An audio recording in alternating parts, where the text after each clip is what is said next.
I don't want to see any of you bozos complain about spoilers. On my life, on everything, I absolutely hate the Penguin.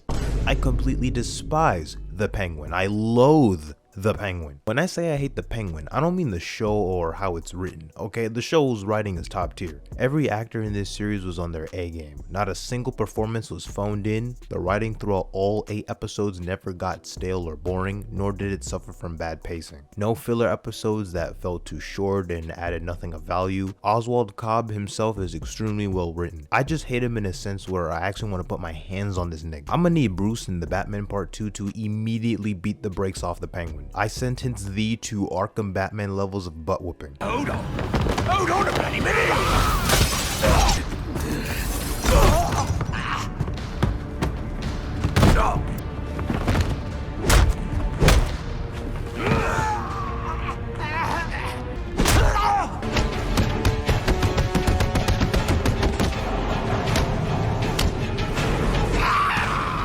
You know, the writers and the people involved with the show did their job well in actually making you care about Oswald and his struggles to a certain degree. Yes, he did bad things in the past and killed a bunch of people, but we can let that slide. I mean, especially after seeing him take care of Victor and take him under his wing, as well as his efforts to care for his mother, who's diagnosed with dementia. By the end of the show, you're actually rooting for the guy to become the kingpin of Gotham somewhat. Then by the last 5 to 10 minutes of the finale, any sympathy I had left for Oz was completely eradicated. I went from rooting for him and Vic to being like, fuck this guy!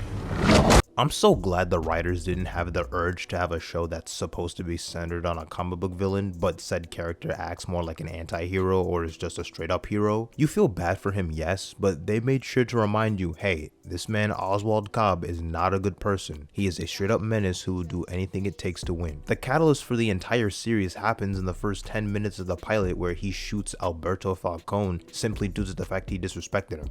And make a floater, your dumb face? What a little bitch.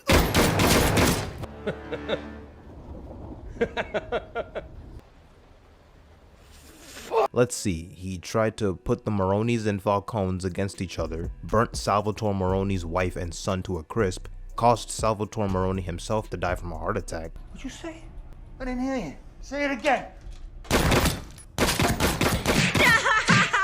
He's already dead. Sent Sophia back to Arkham, killed Vic and got away clean, and his menace type of energy had been there since childhood when he abandoned his 2 brothers, leaving them to die trapped in a storm drain where they drowned. Proceeds to lie to his mother about his brother's whereabouts, and when his mom did eventually find out, she had to deal with his BS for decades.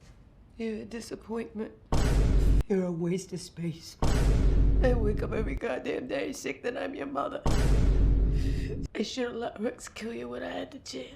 Well, let's be nice. Yeah. Let's be nice. We don't have to go there. I mean, you're not wrong, but you didn't have to say it. I mean, good Lord. Immediately afterwards, his mother suffered a stroke that left her in a vegetative state, which sucked for Oswald because all he wanted was for his mother to say that she was proud of him after he made it big. So this sicko goes out of his way to have his girlfriend dress up as his mother and roleplay to have her tell him she's proud of him and his efforts. Tell me you love me. I love you, Oswald. Tell me you're proud of me. I am so proud of you. I did it, Ma. I knew you would, my beautiful boy. This nigga is crazy. You fucked up. Now I'll admit, I wasn't the utmost excited for a Penguin spin-off series. Didn't think it would be bad or mediocre, but I didn't think a bunch of spin-offs of the Batman would really flesh out this universe as well as it did. Obviously, I completely missed the mark with that notion because the Penguin is easily one of the best DC shows to date. Every week for 8 weeks straight, I would be seated in anticipation waiting for the next episode of the Penguin to drop. Looking forward to any other shows that may have dropped that same week? Nah, bro. I want to see the Penguin. My hype for the Batman Part 2 skyrocketed after watching the Penguin. I was already looking forward to it, but now it's an automatic day one. The people who were hating on the Batman were already smoking crack, but after all 8 episodes of the Penguin having been released, the people still hating on this universe straight up smoking dick. If you don't plan on watching the Penguin, what the hell are you doing, man? What's wrong with you? What's wrong with you? I know some people were disappointed or mad that Batman never showed up in the series finale to thwart the Penguin's plans and involve himself in the ongoing gang war in Gotham. I mean, if this was an MCU Disney Plus show, then yeah, I guess I would understand the disappointment of the lack of Batman or Bruce Wayne cameo. But in all honesty, I'm actually glad Batman never showed up, nor was I expecting him to. The show doesn't need to rely on Batman's presence in order to get people invested, and y'all set yourselves up for disappointment thinking he was going to show up, given how Matt Reeves specifically stated he was never going to show up in the first place when the first couple of episodes aired. I think people have a hard time understanding that while Batman operates throughout Gotham as best he cannot be everywhere at once. Gotham is a big place. It's a big city. I can't be everywhere. Not to mention that the show takes place only a week after the events of the Batman. The news report in the very beginning of the pilot states that rioting and looting has become the norm after the flooding, so it's more than likely Batman had his hands full with more pressing matters. It's been a week since the terrorist known as the Riddler blew up Gotham's seawall. Looting and rioting have become the norm, and an increase in gang warfare. The city has reached a boiling point. With that being said, if there were to be a scene where Batman had to show up, I would have it be near the very end to prevent Penguin from performing some tomfoolery. Imagine having someone like Vic, who has been loyal to you from the start, helping you take down some of the biggest crime lords in Gotham. Oz wouldn't even be in this position if it weren't for Vic. You can tell how much they both care for each other and how their bond grew over the course of only 8 episodes. You know I couldn't have done any of this shit without you, right? You know that. Thanks for taking a chance on me, for taking me in. Your family to me, you know? The writers really tug on your heartstrings and then yanked them with the force of God himself. Once Oz put his hands on Victor, I was ready to crash out on my monitor.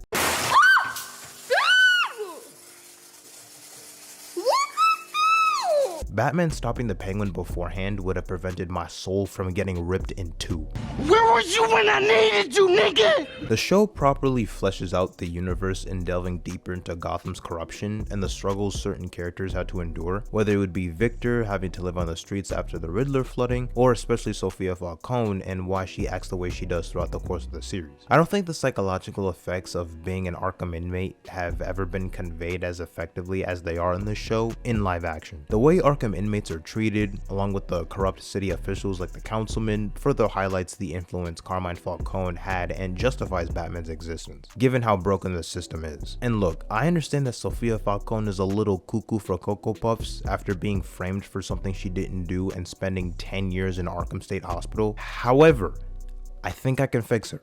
Just hear me out, alright? Let me work my magic and she'll be in good hands. Just trust me, bro. Please, just give me a chance. That's all I'm asking. Just give me a chance. Just give me a chance! Let's be honest, Sophia didn't deserve any of what she endured up until she came out of Arkham. All she wanted to do was figure out what happened to those girls who worked at the 44 Below, or the club within the club, and were murdered. She talks to one of the press, Oz finds out, rats her out to her father Carmine, to which he had the audacity to have his own daughter committed to Arkham for 10 years after she found out he killed those women and her own mother, toppled with getting framed as the Hangman Killer. Shoot, I'd be mad too. I don't need to see season 2 given how Oz's ascension to power wrapped up, but if there is a story to tell and they have some intriguing ideas for a second season, then I'm gonna let the writers do their thing because they clearly know what they're doing. Superhero fatigue? Yeah, right, buddy. It's not rocket science in getting people invested in these characters. You create a captivating story, you get good results. Given the critical reception of the show and the high viewership it's gone on HBO, you best believe we're gonna see at the bare minimum another spin-off show. Whether it would be centered on another villain or a side character that was established in the first movie like Catwoman remains to be seen. But if it's on par with the quality of the Penguin, I will be there day one. We'll be there.